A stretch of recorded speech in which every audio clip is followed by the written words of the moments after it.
Hello everyone, this is Deepak Tiwari. और इसमें हम संविधान के भाग 20 को देखने वाले हैं, यानी कि पार्ट 20 को देखने वाले हैं। और इसमें है संविधान संशोधन, यानी कि कॉन्स्टिट्यूशन अमेंडमेंट। तो चलिए इसे हम देखते हैं। तो संविधान के भाग 20 का आर्टिकल एक ही है, वो है आर्टिकल 368 368। और इसमें बताया गया संशोधन यानी कि अमेंडमेंट।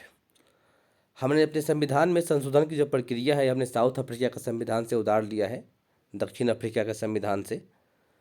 और भीमराव अंबेडकर ने हमारा संविधान बनने के समय कहा था, जब बन गया था, तो कि हमारा संविधान ना तो कठोर है और ना ही लचीला है, लेकिन बट फ्यूचर में इसमें बदलाव की ज़रूरत पड़ेगी, इसीलिए इस चीज़ को हम इसमें डाल रहे हैं, आर्टिकल 368 को। इसलिए उन्हें इसको लगाया था। तो संशोधन जो है संविधान में 3 प्रकार से हो सकती है। कितने तरीके से? 3 तरीके से हो सकती है। पहला है साधारण बहुमत से। इसमें क्या होता है? साधारण बहुमत से क्या होता है कि राष्ट्रपति की पूर्व सूचना देकर और लोकसभा राज्यसभा के जो आधे सदस्य हैं उनसे थोड़े से ज़्यादा 50+% सहमत हो जाते हैं तो उसे पास कर दिया जाता है। वो कौन कौन से विषय होते हैं? देखिए, राज्यों का नाम परिवर्तन करना हो, किसी की सैलरी बढ़ानी घटानी हो, बढ़ाना हो, घटाने का तो कोई सा प्रावधान है नहीं। अगला है विधान परिषद का। राज्यों में विधान परिषद होती है ना। विधान परिषद वाले राज्य कितने हैं? इंडिया में विधान परिषद वाले आप राज्य देखेंगे तो कुछ एक ही हैं। जैसे यहाँ पे कर्नाटक है, यहाँ पे क्या नाम है, महाराष्ट्र है, और साथ में आंध्र प्रदेश है, यहाँ पे आंध्र प्रदेश, और साथ में बोलते हैं तेलंगाना। 4 हो गए। 5वां यूपी है, 6ठा जो है बिहार है। ये 6 ही राज्य हैं जहाँ पे इस समय विधान परिषद आपको मिलेगा। आंध्र प्रदेश तो ख़त्म भी करने वाला है, इसने अपने तरफ से संसद को भेज दिया है। तो पहले राज्य की विधानसभा पास करती है, फिर आता है वो संसद के पास। तो विधान परिषद का सृजन करना हो या फिर ख़त्म करना हो, तो इसके बारे में भी कोई अलग प्रावधान नहीं है कि विशेष बहुमत कोई करना पड़ेगा, नहीं। ये सब साधारण बहुमत से पास करके संसद चाहे तो ये सबको पूरी कर सकती है। और इन सब को संशोधन के रूप में काउंट नहीं किया जाता है। जैसे संविधान में 42वां संविधान संशोधन है, आपने पढ़ा है कि इसको मिनी कॉन्स्टिट्यूशन बोलते हैं। पहला संशोधन आपने पढ़ा है होगा कि पहले संविधान संशोधन के द्वारा संविधान में 9वीं अनुसूची जोड़ी गई थी, जो कि 1951 में किया गया था।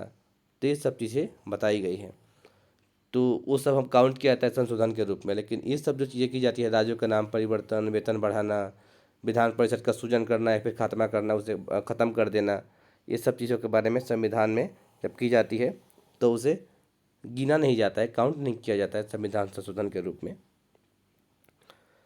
अगला है कि दूसरा किस तरह से किया जाता है? दूसरा किया जाता है विशेष बहुमत से। विशेष बहुमत से मतलब है कि लोकसभा और राज्यसभा 2/3 मेजोरिटी से पास करती है, और इसको काउंट किया जाता है विशेष बहुमत वाले को। और सबसे ज़्यादा कुछ अगर पास किया गया है ना अब तक संविधान में जो संशोधन हुआ है अब तक, शुरू से अब तक, वो इसी तरीके से हुआ है विशेष बहुमत से, कि लोकसभा राज्यसभा 2/3 मेजोरिटी से पास करती है, और सबसे ज़्यादा इससे पास किया गया है अब तक। ठीक है। अगला है तीसरा प्रकार का। वो क्या है? तीसरा प्रकार का बताया गया है कि जैसे कि इसमें है ना विशेष बहुमत से 2/3 मेजोरिटी से, कि भाग 3 में क्या है? फंडामेंटल राइट्स है, मौलिक अधिकार, जिसको मूल अधिकार बोलते हैं। या फिर भाग 4 DPSP, directive principle of state policy, यानी कि राज्य के नीति निर्देशक सिद्धांत। तो इसमें बदलाव करना होता है तो विशेष बहुमत से की जाती है, कुछ भी बदलाव करना होता है तो।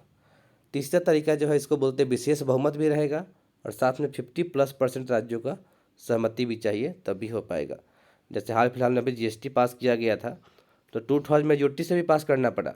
साथ ही साथ अलग अलग राज्यों का जो विधानमंडल है उससे भी पास करना जरूरी था, कम से कम आधे से ज़्यादा राज्यों की सहमति जरूरी थी इसके लिए, राइट। तो GST में क्या हुआ था कि लोकसभा राज्यसभा 2/3 मेजोरिटी से पास किए। इसके साथ ही साथ कम से कम आधे से ज़्यादा राज्यों की विधानसभाओं ने भी पास किया, विधानमंडल ने, मतलब लोकसभा विधानसभा, लोकसभा तो केंद्र में होती है, लोकसभा राज्यसभा केंद्र में पास की 2/3 मेजोरिटी से। फिर उसके बाद राज्यों में गया, राज्यों को जो विधानमंडल होती है, विधानसभा और विधान परिषद जहाँ पे है, उन लोगों ने मिल के पास किया। तो कम से कम इंडिया में उस समय 29 राज्य होते थे 2017 में, तो उस समय कम से कम 15 का पास करना जरूरी था, हालांकि ये हो गया था। ठीक है, आसानी से सरकार ने इसे कर लिया था। तो वो होता है विशेष बहुमत। तो उस पर कौन कौन से विषय हैं जिस पे विशेष बहुमत चाहिए होता है? पहला, राष्ट्रपति निर्वाचन। राष्ट्रपति का जो चुनाव है उस प्रक्रिया में कोई बदलाव अगर करना है तो उसके लिए विशेष बहुमत चाहिए होगा। न्यायपालिका, जो भारत में न्यायपालिका है, इसमें कोई अगर बदलाव करनी है जुडिशरी को लेकर, तो उसके लिए भी 50% से ज़्यादा बहुमत और विशेष बहुमत भी चाहिए होगा। ठीक है। साथ ही साथ कार्यपालिका में कोई बदलाव करना है कि किस तरीके से कार्यपालिका काम करेगी, तो भी चाहिए होगा। विधायिका, जो विधायिका है उसका निर्वाचन वगैरह को लेकर कोई अगर चेंजेस करने हैं तो उसके लिए भी विशेष बहुमत चाहिए होगा। मतलब 3 तरीके से होगा, एक तो साधारण होगा, दूसरा विशेष होगा, और तीसरा जो है विशेष प्लस 50% राज्यों की सहमति, 3 तरीके से होता है। और हमने लिया कहाँ से है, यहाँ से। ठीक है। संविधान के संशोधन कौन कौन से इंपॉर्टेंट हुए हैं, ये हम एक सेपरेट वीडियो में जानेंगे आगे।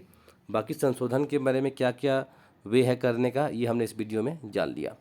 तो फिर देखेंगे बाकी वीडियो में, आने वाले वीडियोज़ में, कि संशोधन किस कौन कौन सा हुआ है जो इम्पोर्टेंट है, उसे भी हम देख लेंगे। तो चलिए वीडियो मैं यहाँ ख़त्म करता हूँ, मिलते हैं नेक्स्ट वीडियो में। Till there bye bye and take care.